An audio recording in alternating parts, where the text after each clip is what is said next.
सो ये WhatsApp guys, स्वागत सभी को नई वीडियो में लेके आ चुका आप लोगों के लिए एक और एसक्यूएल का लेक्चर। और आज के इस लेक्चर में हम सीखने जा रहे हैं अपने सम फंक्शन के बारे में, जो पार्ट है हमारे एग्रीगेट फंक्शन का।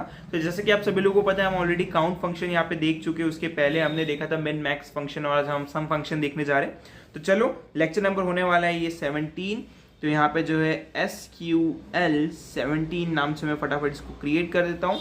एंड यहाँ पे रहने वाला है इसका नाम sum function. It is part of aggregate function. ठीक है, नाउ स्टार्ट करेंगे एक एग्जांपल के साथ। एग्जांपल के साथ अगेन वही मेरा फेवरेट एग्जांपल, अमेजोन वाला। कि आप एक अमेजोन एम्प्लॉय हो, आपके पास एक डेटाबेस है कस्टमर नाम का। ठीक है, उसके अंदर आपको आपके मैनेजर ने बोला है कुछ टास्क परफॉर्म करने के लिए। मैनेजर ने सबसे पहले आपको डेटाबेस दिखाते हैं। ठीक है, तो एक मैं डेटाबेस यहाँ पे क्रिएट कर लेता हूँ। तो सपोज यहाँ पे मैंने एक डेटाबेस क्रिएट कर लिया है, प्यारा सा छोटू सा डेटाबेस।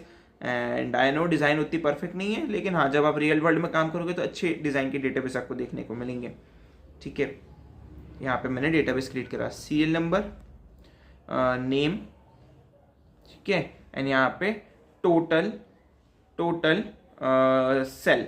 ठीक है, टोटल सेल उसने जितना भी करा है, राइट। तो यहाँ पे जो है मैं बोल देता हूँ कि 1 2 3 4 5। ठीक है, यहाँ पे नेम आ जाएगा A B। ठीक है, फॉर एग्जाम्पल अभी हमारे पास छोटा नंबर ऑफ वैल्यूज है। यहाँ पे मैं दे देता हूँ टोटल सेल। अगर इन्हें करी है मतलब अराउंड हम बोलते हैं कि 50,000। ठीक है, 20,000, फिर 50,000, फिर 20,000, और फिर 1 लाख। ठीक है, इतनी यहाँ पे सेल हुई है। नाउ आपके मैनेजर ने बोला है कि यार एक काम करो, मुझे जो है ना इस पर्टिकुलर अमेजोन के ऊपर एक बी नाम का सेलर है। बी नाम का एक सेलर है, मतलब सपोज आपकी एक दुकान है, आपने अमेजोन पे जो है गए, आपने आपका जो है अपने आप को एज ए सेलर रजिस्टर करा, जो चीजें बेचता हो लोगों को, राइट। आपने जो है रजिस्टर करा। अब अमेजोन के पास आपका डेटा है कि आपने इस मंथ इतनी सेल करी, इस मंथ इतनी सेल करी। अब होता क्या है कि जनरली जब हम बात करते हैं इन सारी चीजों की, तो अमेजोन सेल्स रिपोर्ट्स भी बेचता है। In case I don't know actually properly ये बेचता है कि नहीं बेचता, लेकिन हाँ ऐसा होना चाहिए कि आपके पास एक रिपोर्ट आती होगी या डैशबोर्ड जब आप देखते हो, आपका जो सेलर का डैशबोर्ड रहता है, राइट। वहां पे जब आप देखते हो तो आपको पता चलता है कि आपने यार टोटल इतने प्रोडक्ट सेल करे हैं, इतने प्रोडक्ट यहाँ पे सेल करे हैं, और इसका टोटल अमाउंट इतना बन रहा है, XYZ अमाउंट यहाँ पे बन रहा है। तो यार आपके मैनेजर ने बोला कि यार आपको एक काम करना है कि आपको बी सेलर के टोटल अमाउंट मुझे कैलकुलेट करके बताना है कि कितना बन रहा है। ठीक है, मुझे कैलकुलेट मतलब इस मैनेजर को कैलकुलेट करके बताना है कितना बन रहा है। ठीक है, तो मैनेजर सपोज ऐसा हो सकता है कि इनके आपके सामने ऐसा सिनेरियो आ जाए कि मैनेजर आपसे पूछ रहे कि यार मुझे इस पर्टिकुलर सेलर की रिपोर्ट बताओ, या फिर बहुत अच्छा परफॉर्म कर रहा होगा तो उसका मुझे टोटल रिपोर्ट चाहिए। ठीक है, अब ऐसा होता नहीं है, डेटा ब्रीच पॉलिसी है ये सारी चीजें। ठीक है, बट हम एक एग्जाम्पल के तौर पर इसको समझ रहे हैं, एक हाइपोथेटिकल सिचुएशन यहाँ पे हम समझ रहे हैं, राइट। तो आप कैसे करोगे? अब यहाँ पे तो ठीक है, आप बोलोगे कि 20,000 40,000। ठीक है, मैनेजर 40,000 है। नाउ ऐसा यहाँ पे अमेजोन के रियल डेटाबेस के साथ नहीं कर सकते। वहां पे तो करोड़ों क्या, चलो आप छोड़ो, आप एक्चुअली कॉस्ट मान के चलो तो कोई सेलर 3 साल से अमेजोन के साथ है, हर महीने की रिपोर्ट बनती है, तो क्या आप 3 साल की रिपोर्ट प्लस करते बैठोगे? सर्च कैसे करोगे इतनी सारी उसमें? चलो ठीक है, आपने क्वेरी लगा के सर्च भी कर दिया, where seller equals to B, right, where seller equals to B. Now calculate करने बैठोगे एक एक चीजों को। सपोज कोई 10 साल से जुड़ा हुआ है, उस केस में क्या करोगे? अगर सपोज हर दिन की उसने सेल रखी है, मंथ की भी नहीं, हर दिन की सेल है, तो क्या करोगे? तो ये कैलकुलेट करना किसी भी नॉर्मल इंसान के लिए बहुत ज्यादा मुश्किल हो जाएगा, राइट। यार इस केस में निकल के आता है आपके सम फंक्शन का यूज, जो पार्ट है हमारे एग्रीगेट फंक्शन का, राइट। सम फंक्शन का यूज, तो आप क्या करोगे? सिंपली सम फंक्शन लगाओगे और यहाँ पे कंडीशन दे दोगे कि यार मुझे जो है बी नाम के सेलर की टोटल अमाउंट पता करके बताओ, देगा। तो यार ये आपको विद इन मतलब फ्यू सेकंड आपको जो एक न्यूमेरिक वैल्यू रिटर्न कर देगा उस पर्टिकुलर कॉलम की, राइट। सो यार इस तरीके से सम फंक्शन का यूज होता है, और इसके यूज केसेस है, और भी बहुत सारे यूज केसेस। जस्ट मैंने आपको एक हाइपोथेटिकल सिचुएशन की एक यूज केस यहाँ पे समझा दिया है। अब डेफिनेशन समझ लेते हैं इसकी। देन सिंटेक्स समझते हैं, देन इसको कैसे यूज करते हैं वो समझते हैं, देन रैप अप करते हैं इस लेक्चर को, ज्यादा बड़ा होने नहीं वाला है, ठीक है। यहाँ पे सम फंक्शन हमारा जो है बेसिकली होने वाला है नाम।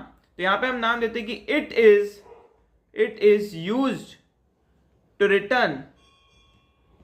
Return sum of numeric column, ठीक है।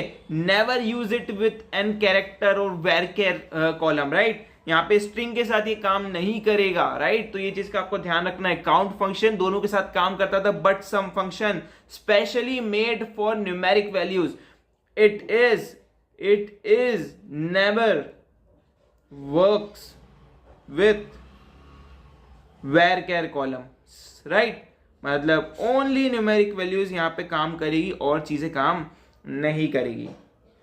डेफिनेशन बहुत सिंपल सी थी, it use to return the sum of numeric columns, right. जो भी आप स्पेसिफाई करोगे कि मुझे स्पेसिफिक कॉलम की वैल्यू चाहिए या स्पेसिफिक जगह की वैल्यू चाहिए, अकॉर्डिंग टू कंडीशन भी आप दे सकते हो, राइट। तो यहाँ पे अब हम सिंटेक्स की बात कर लेते हैं। तो हम क्या करेंगे, लिखेंगे सिलेक्ट सम। अब जो भी आप कॉलम नाम स्पेसिफाई करना चाहते हो कि मुझे इस पर्टिकुलर कॉलम की वैल्यू चाहिए, फ्रॉम टेबल नेम, राइट। अब यहां पे आपके माइंड में एक क्वेश्चन आना चाहिए डेफिनेटली, अगर आया है तो बहुत अच्छी बात है भैया। ये तो हमें समझ में आ गया सिंटेक्स, राइट। सिंटेक्स तो हमें समझ में आ गया, बट स्पेसिफिकली बी की वैल्यू कैसे निकालूं? क्योंकि according to this thing select sum from column name from table name, ये तो पूरी के पूरी टेबल का डेटा निकाल देगा भैया। स्पेसिफिक वैल्यू कैसे निकालूं? एक चीज हमने सीखी थी, अगर मुझे किसी भी स्पेसिफिक चीज की वैल्यू निकालनी है तो मैं कैसे निकालूंगा? Where clause is used to specify the rules, specify the things, specify the condition की यार इतनी ही कंडीशन पे चीजें देना। याद है एज वाला एग्जांपल कि यार इतने से इतने एज के डेटा ही मुझे देना, बाकी मत देना। वैसे इधर भी वर्क करेगा। तो अगर आपको कंडीशन स्पेसिफिक करनी है विथ स्पेसिफिक कंडीशन, तो वेयर क्लॉज यहां पे एंट्री ले लेगा। तो जैसा मैंने बोला, मैं कभी भी प्रीवियस वाले लेक्चर्स को छोड़ नहीं रहा हूं, मैं सबको रिलेट करके चला रहा हूं ताकि आपको पुरानी चीजें भी याद रहे। क्योंकि होता है नई चीजें पढ़ोगे पुरानी चीजें भूलोगे, तो बार बार रिवाइज होनी चाहिए चीजें, ठीक है, वरना सब भूल जाओगे। ओके, यहां पे जो है सिलेक्ट, ठीक है, सम, जो भी कॉलम नेम होगा आपका, फ्रॉम, जो भी टेबल नेम होगा आपका, वेयर, जो भी अगेन कॉलम स्पेसिफिक कंडीशन होगी आपकी, आप जो कंडीशन देना चाहते हो यहां पे स्पेसिफाई कर दो, डन। तो बस खत्म, कुछ नहीं है भाई, बहुत सिंपल ये सारी चीजें, ठीक है। तो देखो हमने सिंटेक्स समझ लिए, राइट, सिंटेक्स समझ लिए, नॉर्मल सिंटेक्स देख लिया भैया। इसका जरा लिख के बताओ ना कैसा होगा कोड, चलो लिख के देखते हैं। सिलेक्ट सम फ्रॉम, ओके, सम किस चीज का? टोटल सेल का। स्पेसिफाई करना पड़ेगा ना कॉलम, फ्रॉम टेबल, कौन सी टेबल है? कस्टमर टेबल है, ठीक है। Where name equals to B, done. 20,000 output equals to 40,000, done. Clear है? चलो अब इसको कोड करते हैं एंड रैप अप करते हैं आज के इस लेक्चर को। यार यहाँ पे आ चुका हूं मैं अपने पर्टिकुलर वही अपनी ओल्ड वेबसाइट के ऊपर। आज हम थोड़े नए डेटाबेस के साथ काम करेंगे, आज वर्क करेंगे ऑर्डर डेटाबेस के साथ, ठीक है। तो चलो चलते हैं अपने ऑर्डर डेटाबेस पे। तो मैं इसको ऊपर स्क्रॉल करता हूँ, ये रहा हमारा ऑर्डर डेटाबेस जिसके अंदर अमाउंट नाम का को कॉलम देखने को मिल रहा है, राइट। तो यहाँ पे जो भी कोड है इसको मैं रिमूव कर देता हूँ फिलहाल के लिए।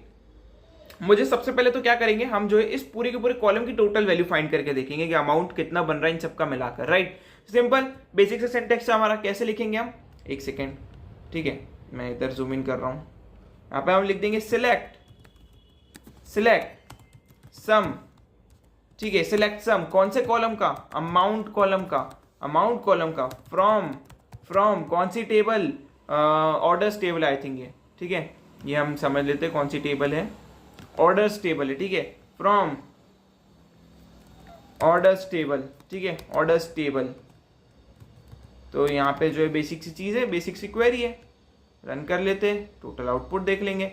तो 13,350 रुपये यहाँ पे इसका सम आ रहा है। 400, 300, 700, 400 और 500, 500, 600, 650, 700 प्लस 650 हो जाएगा आपका 1350, 1350 प्लस 12,000, 13,050। ठीक है, करेक्ट है।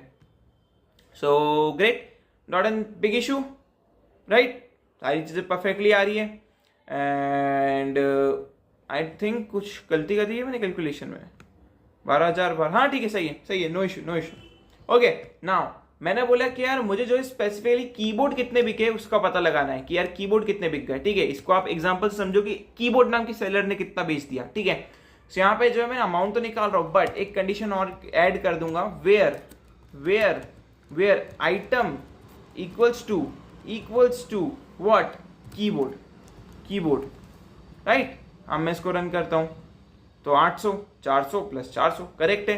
भैया आपने बोला था कि ये चीज जो है वेयर केयर के साथ काम नहीं करती, एक बार ये भी ट्राई करके देखें क्या एरर आती है। ठीक है, चलो देख लेते हैं। यहाँ पे हम देते हैं आइटम्स, देखो क्या एरर देगा, रन करते हैं। तो यहाँ पे 0 दे दिया क्योंकि कोई ऐसी आइटम है ही नहीं, तो बेसिकली इसने एरर नहीं दी है, कुछ निकाल के ही नहीं दिया आपको। ठीक है, यहाँ पे ये चीज कुछ इस तरीके से वर्क करती है। तो आई होप आपको आज वाला लेक्चर पसंद आया होगा। See you in next lecture, till then take care, good bye.